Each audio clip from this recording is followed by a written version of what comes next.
on débattait sur mon ressenti ou sur le fait que peut-être que je surréagissais par rapport à ce que j'ai pu ressentir ou vivre.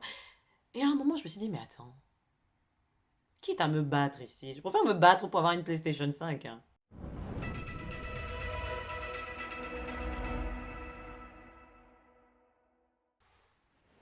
Salut les petits crasseux, comment va-t-on? Écoutez-moi, salade, tomate, oignon, c'est toujours un plaisir de vous retrouver sur la plateforme de YouTube. Tous ensemble, on va s'ambiancer.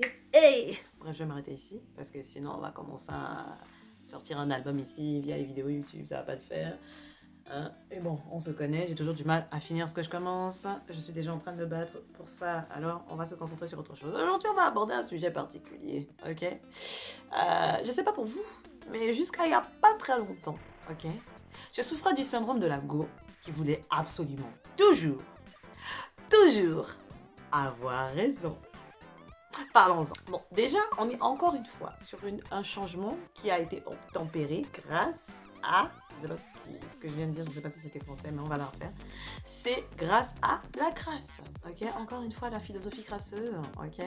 M'a permis de me remettre en question et à me dire, attends, je suis en train de foncer dans le mur là. Là, je suis en train de me cogner la tête contre un mur sans aucune fonction. Mon front contre les briques, c'est les briques qui gagnent. Donc, à quoi bon? À quoi bon? Même si je suis bélier, là, c'est un combat perdu d'avance. Alors, on va juste se contenter d'ouvrir la porte et sortir, au lieu de foncer dans le mur. Tu vois ce que je veux dire? Bref. J'ai toujours souffert du syndrome de vouloir absolument prouver que j'avais raison. Ou alors que ce n'était pas moi qui étais responsable de ce qui s'est passé.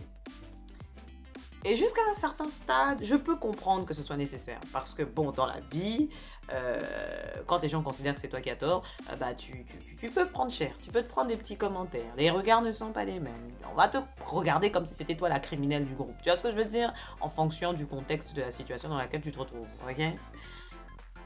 Mais parfois, quand tu veux avoir raison par rapport à un truc, mais tout bête, hein, tout bête, bah, ça ne sert à rien. Ça ne sert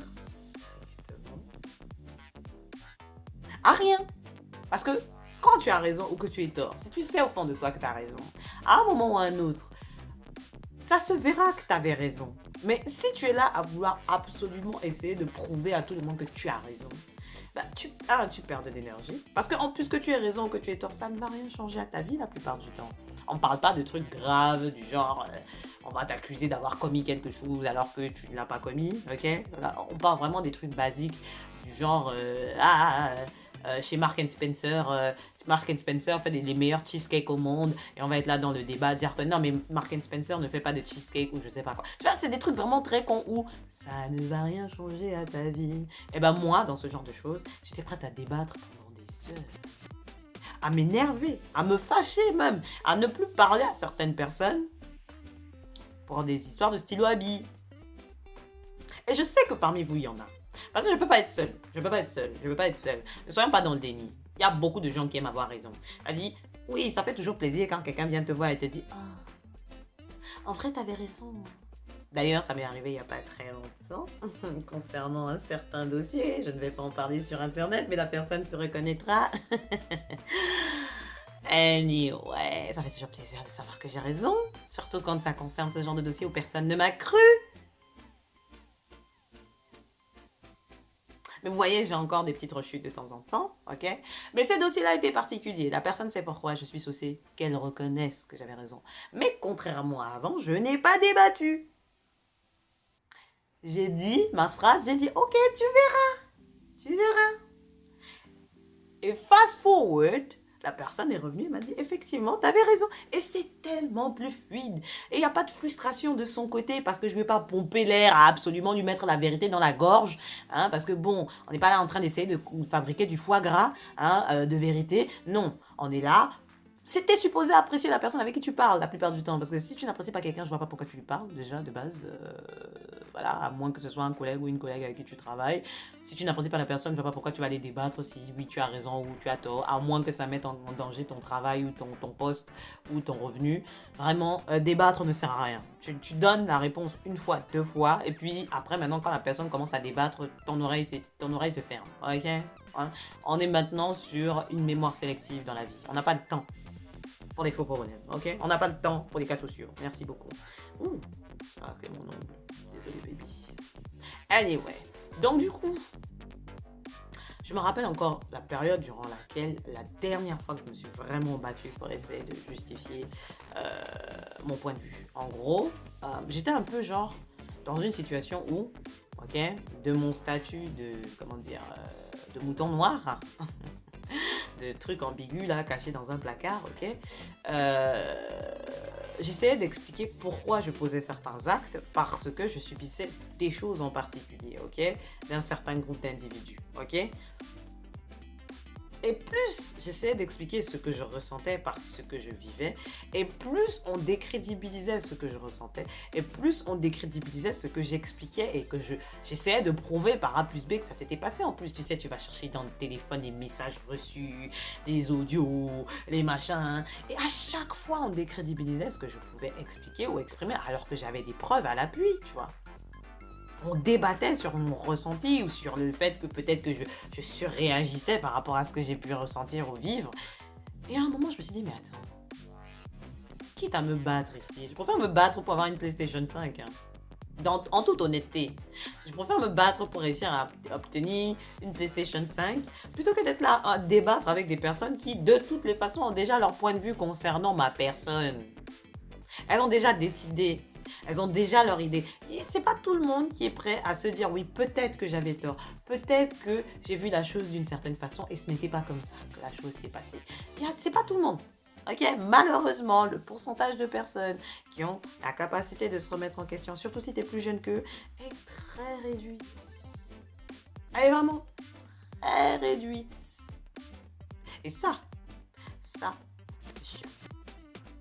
Et là, je me suis dit, bon, il est temps que je mette en place des règles pour ne plus avoir à repasser par ça. Parce que c'est comme ça que ça fonctionne dans la vie. On est tous là pour apprendre des choses. Chaque situation que tu vis dans ta vie, tu es supposé apprendre quelque chose. D'accord? Malheureusement pour moi, je ne l'ai pas fait pendant les 25, voire les 28 premières années de ma vie. Et il m'a fallu beaucoup de temps pour accepter certaines leçons aussi. Parce que quand tu la prends dans la tête, la blessure, ça ne vient pas comme ça, tu vis une aventure, tu tombes par terre et tu te relèves tout de suite et tu te mets à courir comme Usain Bolt. Hein. La plupart du temps, c'est pas comme ça que ça fonctionne. Déjà, tu te fais tarter par la vie, tu tombes par terre, tu pleures ta mère pendant que tu es au sol, ok? Tu prends conscience du nombre de blessures que tu vas avoir, tu te vides un peu de ton sang émotionnellement. Après, tu décides de te lever, tu boitilles jusqu'à un secteur où tu peux t'asseoir et te soigner. Et une fois que tu es soigné, maintenant, tu peux recommencer à courir, d'accord? Voilà, parce que des fois, quand tu regardes les films Netflix, là, on dirait la vie te tarte, on te coupe ta jambe, ton bras, et puis le lendemain, tu commences à être athlète aux Jeux Olympiques. C'est faux. C'est faux. Faut arrêter de vendre du rêve aux gens. Bref. Et donc, dans tout ça, je me suis dit, mais là, je perds du temps. Là je sais pas quand est-ce que je vais mourir. Enfin, j'espère vivre le plus longtemps possible.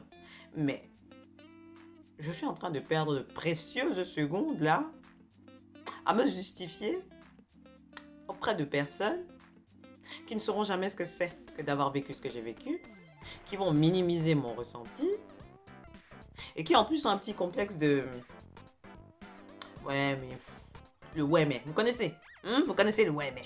Donc, du coup, je me suis dit, pourquoi je n'ai pas? Et c'est à partir du moment où j'ai fermé ma bouche et que j'ai laissé les choses se faire naturellement et que les personnes prennent conscience de dans quelle foutaise ils se sont retrouvés ou du nombre de fois où ils ont eu tort et les laisser revenir s'ils ont l'honnêteté de revenir, dire ah oui, effectivement, t'avais raison. Parfois, ils ne veulent pas te dire t'avais raison. Ils vont te dire t'avais pas tort. On la connaît celle-là, hein, t'avais pas tort. Tu peux juste te dire la phrase t'avais raison. Hein. Mais bon, c'est pas grave. On est déjà sur une évolution. Vu le pourcentage de personnes déjà même qui ont l'audace de venir te revoir pour te dire en fait, il y en a déjà tellement peu que bon, on va pas débattre. Mais tout ça pour dire que c'est pour cela que comme je l'ai dit, débattre, tu ne le fais pas avec n'importe qui. Te justifier, tu ne le fais pas avec n'importe qui. Parce que le temps est précieux. Tu le fais avec des personnes dont ton point de vue les intéresse. Tu vois ce que je veux dire? Ils veulent vraiment régler la chose. Ils veulent vraiment savoir ton point de vue. Et ils veulent vraiment comprendre comment tu te sens. C'est pour ces personnes-là que tu gardes ce genre d'informations. D'accord, baby? D'accord? Parce que là, on n'a pas le temps pour les foutaises. Ok? On n'a pas le temps. On a perdu assez de temps, le temps est précieux. On n'a toujours pas de PlayStation 5 ou de télé adaptée. Il y a d'autres projets. Il y a d'autres projets et des projets plus importants. Ok, voilà. Il y a God of War qui arrive bientôt. J'ai pas le temps. Ok. Anyway, dans tous les cas, j'attends avec impatience votre point de vue concernant cette petite vidéo, bien évidemment.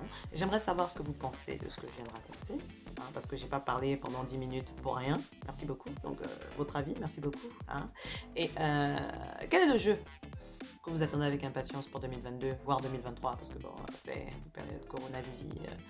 On ne sait jamais de nos jours, même quand on te dit qu'un jeu va sortir. Tu n'es jamais sûr.